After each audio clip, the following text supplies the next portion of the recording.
Imagine this.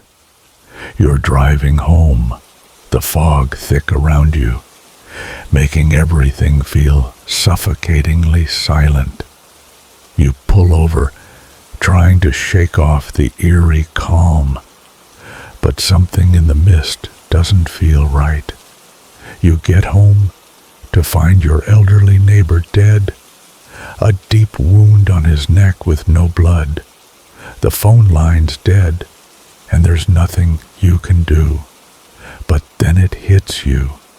Whatever did this, it's still out there. Something is watching you, and it's waiting. Whatever you do, don't stare into the fog. You don't know what's staring back. Hello, everyone. I'm Dusky Nights, and I bring you real-life horror stories that will help you fall asleep. But before we start, tell me in the comments, where are you watching from, and what time is it right now? Also, don't forget to like this video and subscribe to the channel.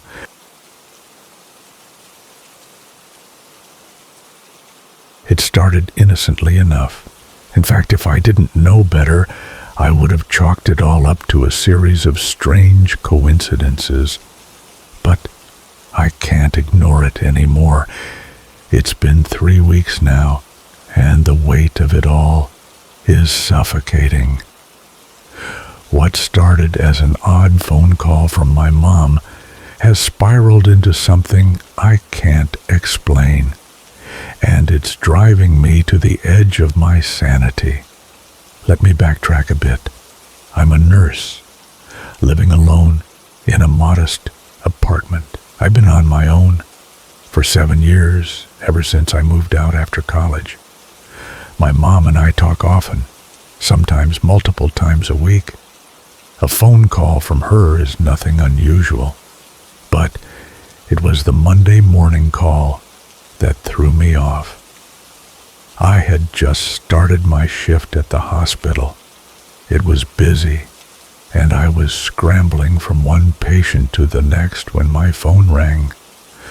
I saw her name on the screen, my mom. I couldn't pick up. There was no time. But she called again and again, 3 times in total, until I finally managed to sneak away and answer. "Hi, Mom," I said, trying to sound calm despite the chaos swirling around me. "What's up?" There was nothing strange about her tone. She was casual, sweet, just asking how my day was going. It was the normal motherly chit-chat. But then, just as I was about to end the call and go back to my duties, she said something that stopped me cold. "I'm glad you're sleeping better. You looked so peaceful last night." It hit me like a slap. What was she talking about? I live alone. I had no visitors the night before. What could she possibly mean? My mom lives 200 miles away. There's no way she could have seen me. I brushed it off at the time, thinking maybe she had just mixed up some details or was trying to be sweet. But the more I thought about it throughout the day, the more unsettled I became. When my shift ended, I immediately called her back. I needed to understand what she meant. We spoke again, and when I asked her about what she'd said earlier, she didn't hesitate. "Well, you've been tossing and turning a lot. I was just happy to see you sleeping peacefully last night." I was thrown off. I pressed her, asking if she was sure she hadn't just mixed up the days. But she seemed as confused as I was. She said she'd tucked me in the night before. She sounded so sure, like it was the most natural thing in the world.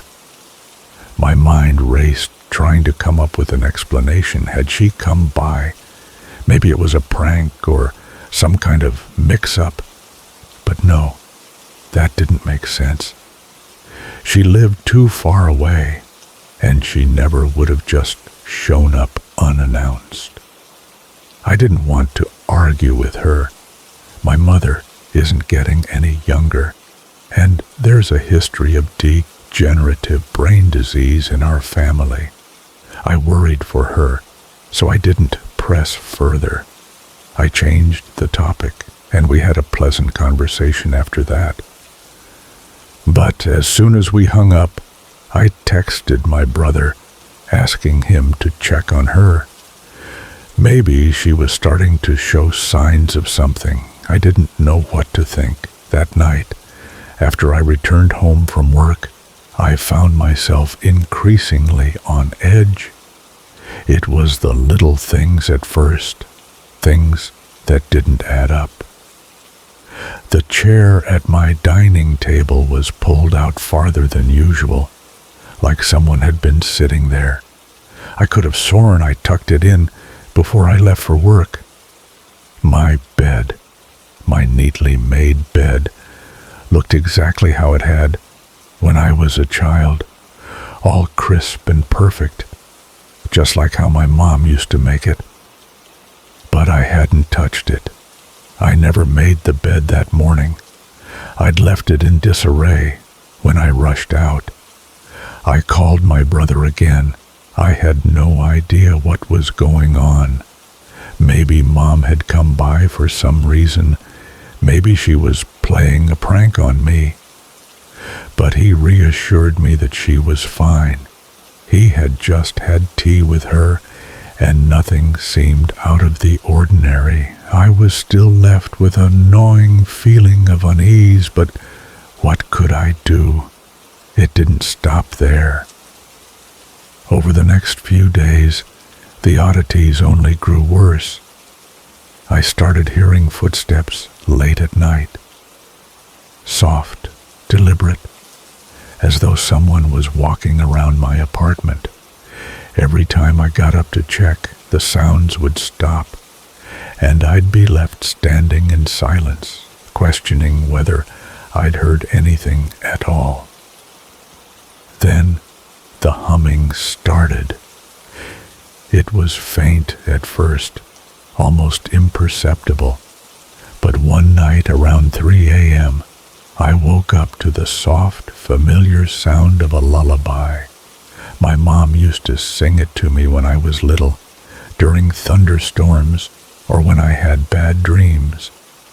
It was a soft, soothing melody, and as soon as I heard it, my heart skipped a beat. It was coming from my bedroom doorway, frozen with fear. I kept my eyes squeezed shut, refusing to look. I thought if I didn't look, maybe it would go away.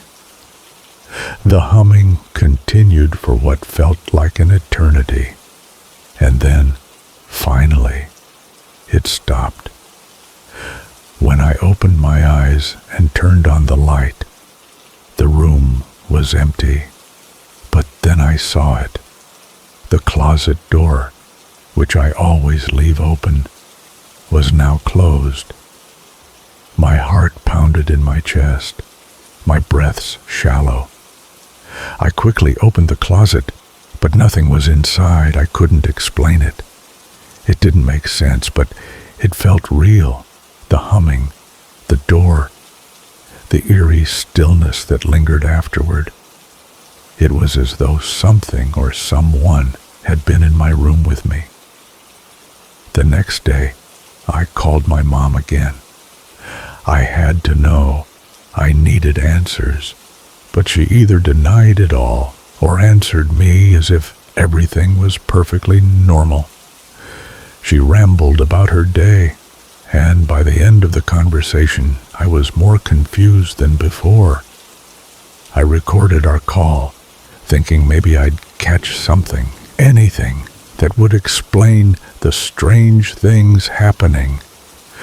But when I listened back, There was no background noise, no ambient sounds, no clinking of a spoon in her teacup, no distant hum of a television or radio. The recording was crisp and clear, just her voice, as cheerful and unbothered as always. But then, at the very end, before she hung up, she said something chilling. "You should stop doing that. It's not polite." I couldn't explain it. I didn't want to believe it, but the more I thought about it, the more I realized it wasn't just in my head. Something was happening, something I couldn't control. I couldn't sleep in my bed anymore. The fear of what might happen kept me awake at night, but it didn't stop. Every morning, I woke up in my bed, tucked in tight, the sheets perfectly arranged, just the way my mom used to do it when I was a child. I moved to the couch, thinking maybe that would keep me safe, but it didn't. I woke up there too, every single time, with my bed made and the same eerie feeling following me. Last night I stayed awake as long as I could, determined to catch whatever was happening. I told myself if I could just stay awake, I could prove to myself that this wasn't some figment of my imagination. But I don't remember falling asleep. I remember waking up, though, and feeling something touch my blanket. It wasn't my mom. It wasn't even human. The touch was colder, thinner. The fingers, long, too long, slipped across the blanket with a strange kind of precision. When it touched my forehead, there was no warmth, just pressure, like it was memorizing the contours of my skin. I kept my eyes shut, terrified of what I might see. But I knew it knew I was awake. I could feel it. It leaned closer. I could feel its weight, its presence, pressing into the bed beside me. I heard a sound, like thick saliva, wet and strained. Something dragged across my cheek. Not fingers, no. Something softer, frayed, maybe hair. It smelled like meat left too long in the sun, decaying, sour. And then it spoke. "You don't cry anymore. Not like before." The voice was wrong. It tried to mimic my mom's voice, but it was broken, halting, as though reading words off a cue card. Beneath it, there was something else, a deep, labored breathing that wasn't hers. I opened my eyes. There was nothing there.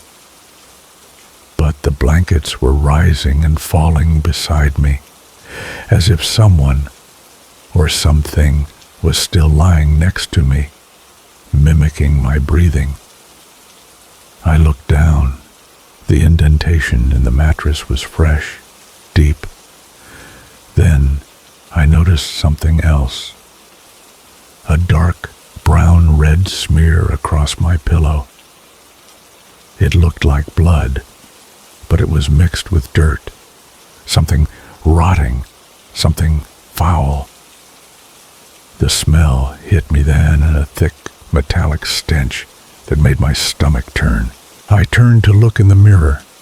At first, I thought it was my mom, but then I saw it. The hair, patchy, thin, and coarse in some spots. Wet, like it had been drenched. Some parts were missing, exposing skin, and the skin wasn't like normal skin. It looked stitched, like someone had taken pieces of cloth and pulled them over a skull. The thing tilted its head, jerky, like a puppet on broken strings. It turned slowly and then it smiled. I backed away from the mirror, heart pounding in my chest. But I couldn't look away. It turned its head toward me. The smile stretched impossibly wide, its lips cracked and peeling. The teeth, tiny baby-like teeth, gleamed in the dim light. There were dozens of them, too many, too white, too perfect. It brushed its hand over the pillow, slowly, tenderly. Then it looked up, at the mirror, at me, and it smiled. I couldn't move, I couldn't breathe. It raised one long shaking arm, and it waved. I turned away. Nothing was there. When I looked back, the bed was empty. The blankets were just rumpled sheets. The room was silent. I thought maybe I was going crazy, but then my phone rang. It was my mom. Her voice was soft, calm. "Don't be scared, sweetheart," she said, her voice like velvet. "We just miss you." And that was when I realized whatever is in my apartment isn't my mom. It never was. It's something else. And it's getting closer. It was supposed to be just another ordinary evening. The night was crisp, and the fog, thick, suffocating, wrapped itself around my car like a heavy blanket, making everything feel like a dream, or more accurately, a nightmare. The air was so dense, I could barely see more than a few feet in front of me. My headlights flickered weakly as I drove down the country road, the wheels humming against the cracked asphalt. I had just finished another long shift at the Bristleton Hotel, and I was ready to head home. I didn't care much for my job anymore. I spent my days cleaning rooms for selfish tourists, dealing with their petty complaints and whiny demands. When I wasn't dealing with them, I was tending bar, putting up with drunk losers making triple my salary while they slurred their way through requests for more shots. It was exhausting. I had no time to rest. My life felt like it was on a constant loop of exhaustion, where I barely got any sleep before the cycle started again. It wasn't a glamorous life, but it was my life. I was about to head home early that day, feeling the weariness deep in my bones. I could feel my eyelids getting heavier, threatening to close the moment I hit the road. But the fog, it was strange. It wasn't normal for this time of year. The dense mist crept across the fields, curling around trees and clinging to the road like something alive, something that didn't belong. I rolled the window down, blasting music to shake off the growing unease. The wind was a bit too sharp for comfort, but it did nothing to clear my mind. The streets were empty, desolate. No sounds of people, no car passing by. For the first time, it felt as though the world had fallen silent, leaving only me and the fog in an endless loop of isolation. When the song ended, it was then I noticed just how quiet it was. Not just the roads, everything. The usual chorus of evening birds, the buzzing of insects, gone. I slowed the car, unsure if I had imagined the quiet, It was eerie, like a perfect storm was brewing, but there was no sound of it coming. It didn't sit well with me. I pulled over onto the side of the road. It wasn't far from home, but I needed a break. The air was thick, the mist so dense it almost felt like it was closing in on me. I grabbed a pack of cigarettes from my coat pocket, something I hardly ever did anymore, but tonight felt different. The tension was gnawing at me, and I figured a cigarette might help ease it. I lit it and took a long drag, watching the smoke curl up into the mist, disappearing as though it were never there. At first, it was calming. The fog swirled in front of me like a living entity, hypnotic in its embrace. But as I stared deeper into it, something shifted. It wasn't comforting anymore. It was like the fog was watching me. My eyes strained to make sense of the shapes that seemed to move within the mist, though nothing was there. The sensation was strange, unfamiliar. It was as if my mind couldn't process what I was seeing, or rather, what I wasn't seeing. But I shrugged it off, thinking it was just the cigarettes and the fatigue playing tricks on me. But deep down, I knew something was wrong. With a deep breath, I shoved the thoughts aside and decided it was time to get back on the road. I had a few more miles to go before I reached home, and I wasn't about to let this fog control me. 15 minutes later, I pulled into my driveway. The house was dark and still, and I couldn't help but feel a sense of dread creep up my spine as I looked at the front porch light, still glowing next door. Mr. Pinney, my elderly neighbor, was sitting in his porch chair. I could see his outline through the fog, but something was off. Normally, Mr. Pinney would have been asleep long before this hour, but there he was, sitting in his chair, unmoving. I parked my car and stepped out, a sudden unease settling in my gut. His house was usually so quiet, and now it was as if the fog had claimed it as its own. The stillness made everything feel off-kilter. I walked over toward his porch, calling out to him. "Mr. Pinney?" I asked, my voice uncertain. No answer. A strange chill gripped me as I approached him. He didn't move. I shook him by the shoulder, his body as stiff as a statue. When I turned his head, the world seemed to tilt beneath me. His neck, dear God, there was a huge gash across it.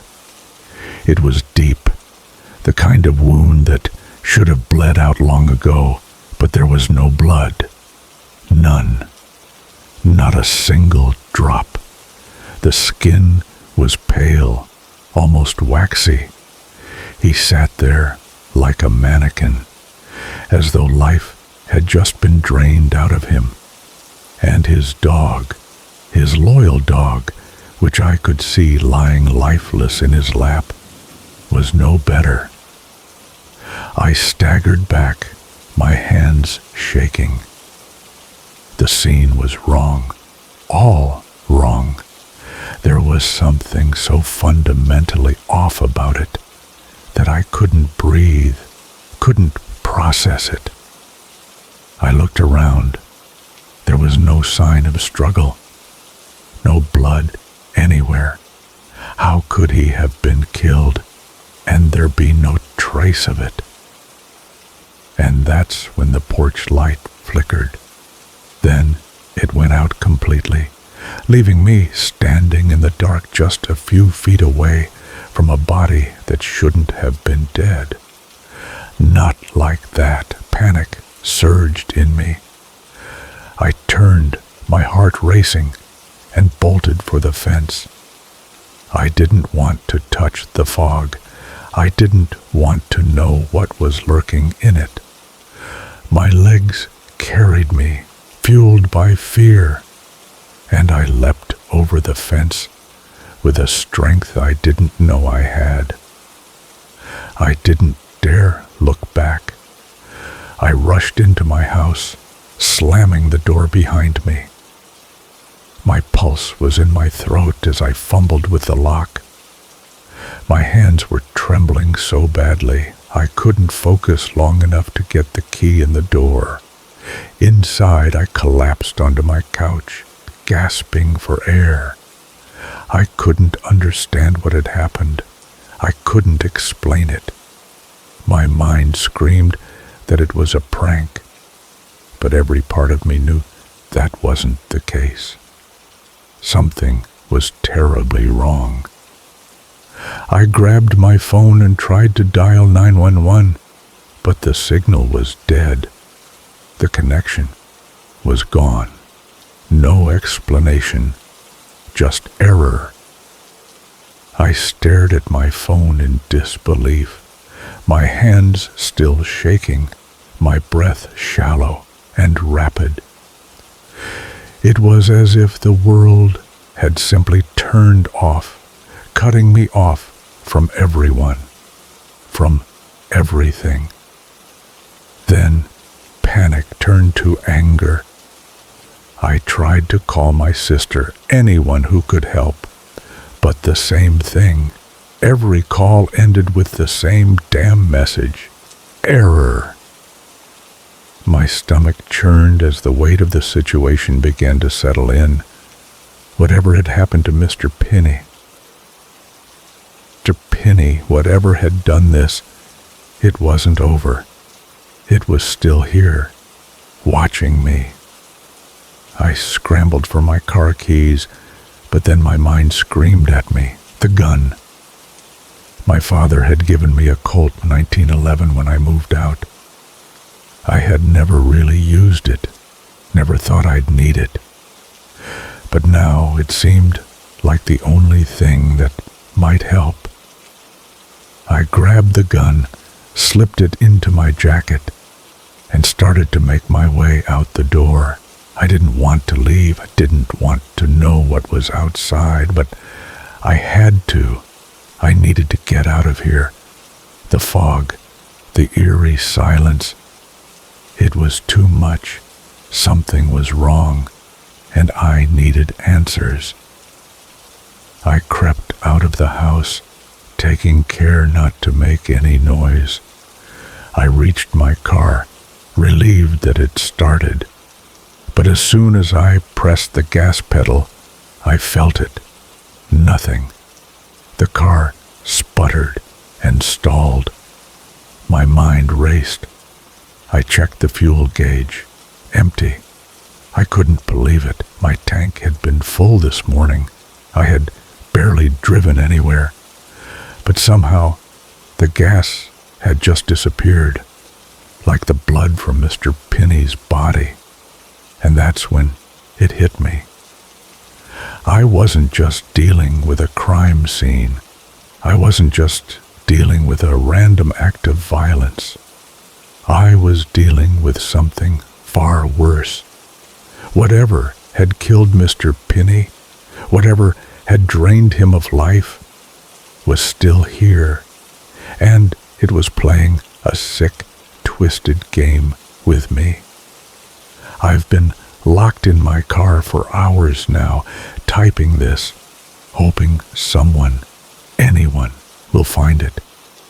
The fog still hasn't lifted, and I know that whatever it is that's out there, it's still watching. To whoever is reading this, I beg you, Don't stare into the fog. You don't know what's staring back. Have a chilling story to share? If you've enjoyed this eerie tale and have a story of your own that keeps you up at night, I want to hear it. Whether it's a personal experience or something straight out of your imagination, don't hesitate to send it in. Submit your spine-chilling stories to duskynights145@gmail.com. Let's bring your darkest nightmares to life.